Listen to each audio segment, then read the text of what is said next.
विषयाकडचा ओढा भगवंताकडे लावावा. प्रपंचात ज्याला विश्वास म्हणतात त्यालाच परमार्थात श्रद्धा म्हणतात. उणीव हेच प्रपंचाचं रूप असल्यामुळे तो पूर्ण झाला असं कधीच होणार नाही. समाधान हा मात्र पूर्णत्वाचा स्वभाव आहे. निर्हेतुक कर्म करण्याने खरी सात्विकता उत्पन्न होईल आणि पुढे पूर्णाहुती दिली जाईल. अशा प्रकारे सर्वस्व अर्पण करणं याचंच नाव यज्ञ होय. त्याग आणि भगवंताचं स्मरण हा यज्ञाचा खरा अर्थ होय. परमार्थ साधला की बुवाचा देह पुष्ट होतो. तो काय दुधाचा रतीब लावतो? छे, भगवंताच्या आनंदाने त्याचा देह भरलेला असतो. परंतु साधकावस्थेमध्ये त्याचा देह कष्टामध्येच ठेवलेला असतो. खरं म्हणजे परमार्थी माणसाने दैन्यवाने राहायचं कारणच नाही. पैसा असेल तर त्याने रोज श्रीखंडपुरी खावी, पण उद्या जर उपास पडला तर मात्र आजच्या पक्वान्नाची आठवण होता कामा नये. सर्वात गृहस्थाश्रम श्रेष्ठ सांगितला आहे. ज्याला हित करून घ्यायचं आहे त्याला गृहस्थाश्रमासारखा आश्रम नाही.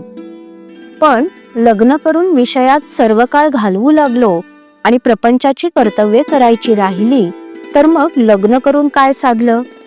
उद्योग करून पोट भरायचं हे खरं, पण नोकरी करून मालकाला सर्वस्व मानू लागलो आणि देवाला विसरलो तर नाही उपयोग. देवाला स्मरून नोकरी करावी. गृहस्थाश्रमात देव भेटणार नाही असं जो म्हणेल त्याचं खरं मानू नये. देव भेटेल याची खात्री बाळगावी. आपला भार सर्वस्वी भगवंतावर टाकावा.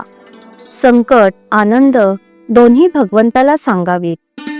ज्या स्थितीत भगवंतानं ठेवलं आहे त्या स्थितीत समाधान मानावं. अर्पण बुद्धीने सर्व कर्म करावीत.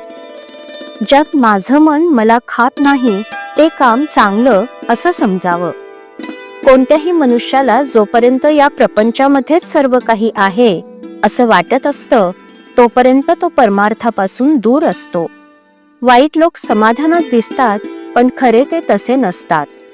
वाईट कृत्य करणाऱ्याला कधी ना कधीतरी पश्चाताप झाल्या वाचून राहत नाही. एखादी बाई आपल्या सावत्र मुलाला ज्याप्रमाणे खायला प्यायला घालते पण आतून तिचे त्याच्यावर प्रेम नसते त्याप्रमाणे आपण परमार्थाला वागवतो. खरं म्हणजे आपलं इथंच चुकतं. आपला ओढा जो विषयाकडे आहे तो भगवंताकडे लावला की परमार्थ साधला.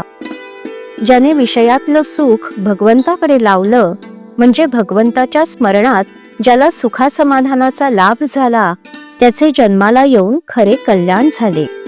श्रीराम.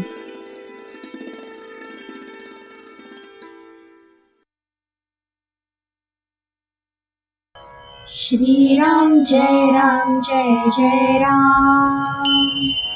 श्रीराम जय राम जय जय राम.